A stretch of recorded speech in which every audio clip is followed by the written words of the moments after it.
Uncle Luke reacts to federal agents searching Diddy's mansions. It's a lot of y'all in here. How's everybody doing? Yeah, poor Diddy. Jesus Christ. My God. I'm sorry, sad to hear about our man Diddy. I'm wondering where all Diddy friends at. All the people who made money off of Diddy. Where's all his friends? All the people who sat there, ate off the man. Nobody is coming to his aid. Hey, what's up? How y'all doing? You're a big fan of my music. Thank you. I'm in the garage, actually, just cleaning shit up. Be sure to like, comment, and subscribe. Y'all tell me how y'all feel about the Diddy situation. I don't like people piling on. You know, the man going through something. Everybody had their day in court. You know, he's going through some deep shit. And for people to be out there piling on the man, that's f***ed up. You know, I don't wish that shit on nobody. It's obvious that he has some situations happening.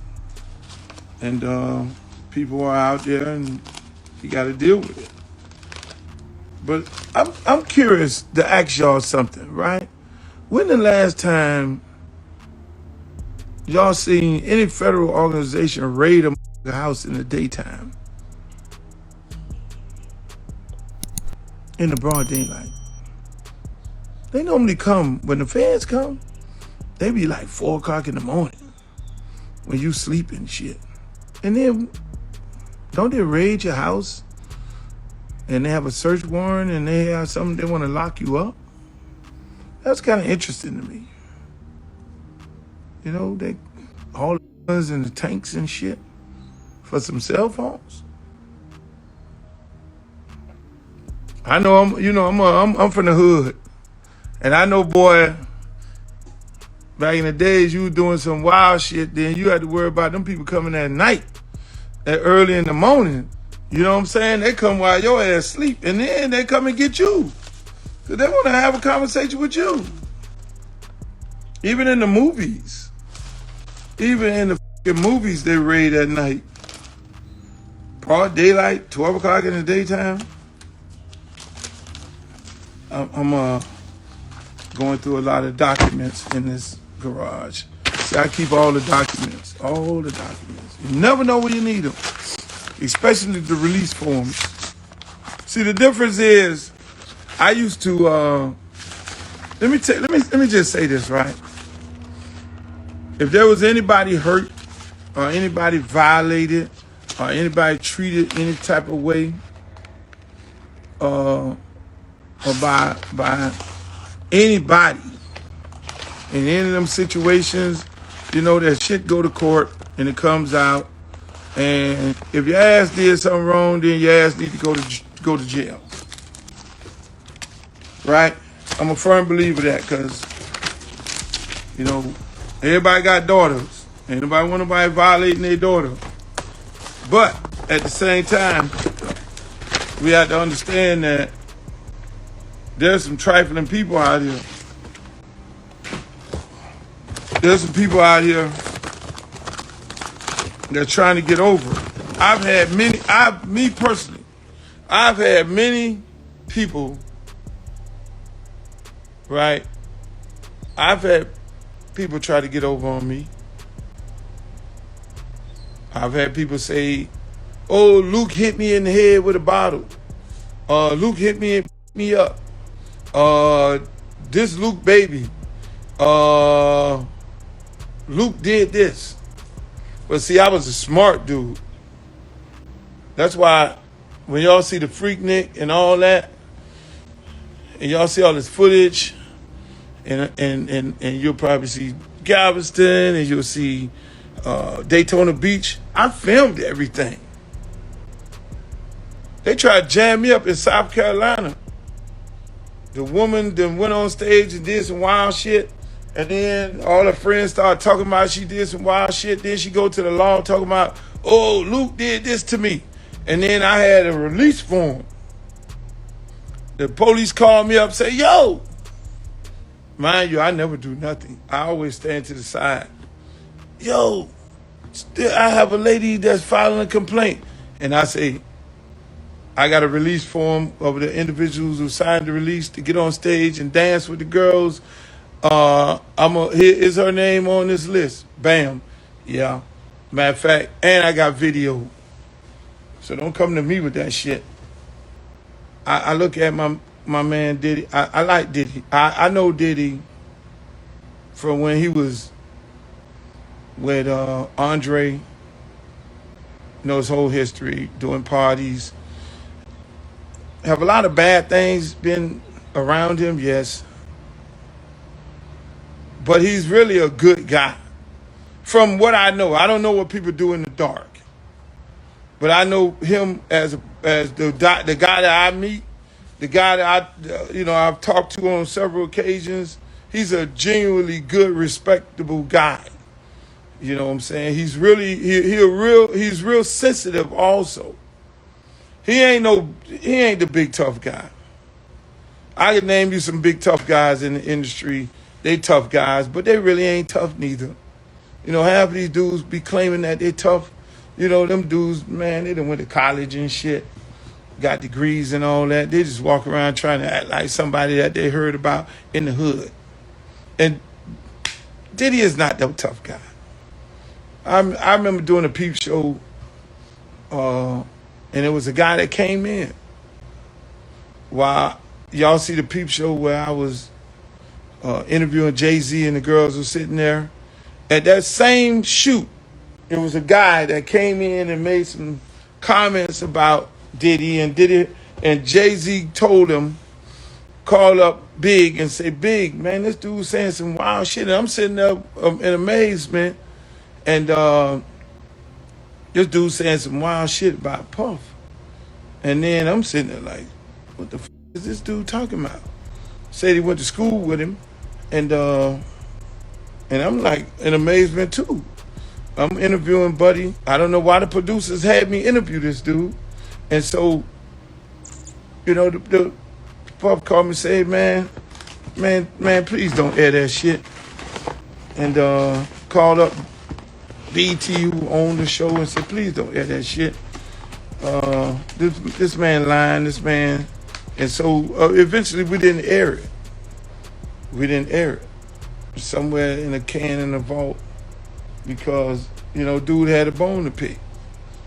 You know, and that's how it used to be. You know, when we always looked out for each other. If somebody said some wild shit, or if somebody saw somebody doing some wild shit, then we would be like, yo, man, hey, man, won't y'all chill and shit like that? You know, there have been many, many times, you know, it's everybody trying to come up. Where people go and they come to these parties and they be trying to get chose. But you got to be smart enough. You know, knock on wood. I don't even have to knock on wood. You know, I'm the fucking wild and crazy dude in my heydays. Mr., you know, Luke with the wild parties, wild yacht parties, all this shit they doing right now on the yachts and all that. But the people around you had to be professional enough to make sure that they got to protect you. They got to protect the situation. Because you can have a grown-ass person sit, you can have a little, some young-ass person in the room where they don't need to be in there. So the people around you, all these people, they so busy, especially bodyguards, they so busy worrying about a dude where, hey, look here, they need to be checking ID and shit. And dudes around me was like that. We had parties and shit. It became, no, man, hey, look here. You better check some ID. Your job is to check ID. Don't let nobody up in this party that, you know, don't belong up in here. That's, you know, and these dudes, you know, they have a lot more resources. And so if there was some shit going on, at some of these places. I all this shit going on, man, with this man. I have a problem with them people putting the on the man kids. You putting on the kids, handcuffing the kids, you traumatize them kids. I don't know of any white people that have been accused of something. You ain't even accused a man of nothing. You ain't even been accused of nothing. And you roll up in their crib with all the and you dragging the kids out. I just feel sorry for the kids to be involved in this, that you treating people, kids like that. Like this man, some notorious gangster, he Noriega or some shit like that. This man's not Noriega. This guy's not a tough guy at all. Diddy is not a tough guy. And that's why when I be talking, hey, look, if half of these brothers consult with me before they go to acting crazy, they could save millions and millions of dollars. And I might need to open up me a consulting firm called Save-A-Ho. Captain Save-A-Ho. When you go and you get these billions and you see them put you up on a pedestal, that's because they put you up on a pedestal. They made you the guy. They placed you on every network. They sold you to all y'all on here. They gave you 5 million followers. They put all this, they dress you up like a fucking hoe on the street. They gave you the Bugattis. They gave you the mansions on 2 different coasts. They put you up on a pedestal because they need you. It's like some pimp shit. When you got your main girl, you dress her up and she look like this and look like that and do this and you march her into the big room. I'm telling you. So when they put you on that pedestal and then you start thinking it's about you and you want to take over their shit, them people look back like this. Hold on, who the f*** do you think he is? Oh, we'll show you better than we can tell you. Then they'll try to reason with you and they'll talk to your manager because your manager look like them. And they'll be like, hey, man, tell your man to chill out, And then the manager come in and he trying to keep his job. Hey, guy, calm down. And then you go walk around like it's all about you. You got all the cars and the mansions and the jets and all the yachts and all this and all the people running around. You talking about, yeah. And now you want to fight. Now you want to bite the hand that feeds you. Don't your mama ever always tell you that? Your mama say, never bite the hand that feeds you. And so this is how the major corporations work when you try to come after them. Now you put a lawsuit in. Bam! Lawsuit. That shit, I'm suing their ass. I'm take their company down. That shit. They taking my brand and my name and likeness and they making millions of dollars. I want out of this contract. And now, mind you, these people on the stock market, they stock go down 5%. That just cost them some billions. So they're looking at this motherfucker to the shareholders. This motherfucker is affecting our stock. They gotta hold on. You just fucked up some billions of dollars. These are major corporations that are on the stock market that you can affect their stock and cost them in one day billions of dollars by having their stock drop because your sneakers, you telling people you don't want them selling your sneakers.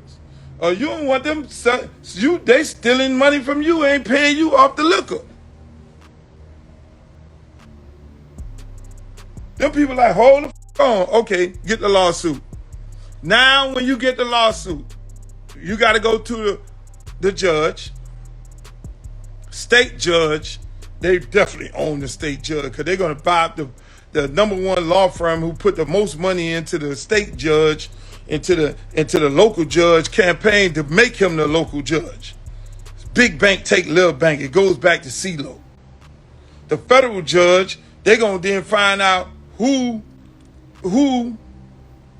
what senator and congressman that called the president to say, I need an appointment for my federal judge, because how do you get an appointment for a federal judge is because I'm a major donor And hey, man, I got a friend of mine that's a judge, man, on the circuit level. Man, I would love for him to be a federal judge, and I'm gonna max out in your campaign. Matter of fact, I'm gonna generate a couple $100,000 or $1 million to put in your campaign. You win the seat. You then call up the president. President then say, hey, look here, man, nominate this motherfucker right here. So now you got a fucking judge in here. You got the state judge. So then now you black man who don't own these people company, you want to talk all your cash money shit. And you want to go after these people, what ends up happening? They start the smear campaign because they down with the media. They got to smear you before you go into the courtroom of your peers. They go, okay, we can't settle with this dude. We can't have no voice of reason. He want to act crazy. Now we're going to go after you. Now we're going to call up our same senator. Hey, man, I need you, man, go issue a search warrant, man. I need you to drag this mother. In the hood, that's what we call. I want you to drag his ass. I want you to have all kind of allegations. So by the time he come in this courtroom, he going to wish he know we're going to take every fucking dime you got. Because we made you. You didn't make us. God damn it. You f with my stock. You f with my money. You f with me. I'm going to f with you. I'm going to break your ass down to the lowest term. That's how this shit go, boss. So when you f with them people that put that bread in your pocket that made you, they're gonna take you down to the lowest terms. Sound like the movie Scarface. Bingo. That's how they do. So you go, they done smeared your name. By the time you get in the courtroom, you lost already because you're sitting up there with a jury looking at you like you're a file, and you probably ain't never touched a little girl in your life. And you're trying to sue this major corporation, this major respectable corporation, and they're going to say how many people they employ, how many people, and half the people on the jury drink they shit. Half of the people on the jury, children walking around with their paraphernalia on. You get ready to sue them, and they done made you, through the media, they done made you a crazy man, and they done made you a goddamn file. They done made you everything that you're not. I'm giving y'all some good shit today. Never bite the hand that feeds you. So now when you walk up in that room and you make the deal, you cut the deal with the devil, and then you got one he want to talk about everybody else who's still in the room. You know that's why I be sitting there looking at that shit. I'm like, he telling on everybody. You know, because you in the room, you know this motherfucker run this motherfucker, that motherfucker run that motherfucker, you know. Now you really went rogue. So then now when you tell a dude, hey man, I need a feature. Hold on, no feature with you, boss. No, you fucking what? Feature? Hold on, sample? No, bro, you can't even sample my shit. I don't want no. That's how this thing go. I'm giving y'all some good shit. They go like, oh no. I know I can't clear the track. I don't want that heat.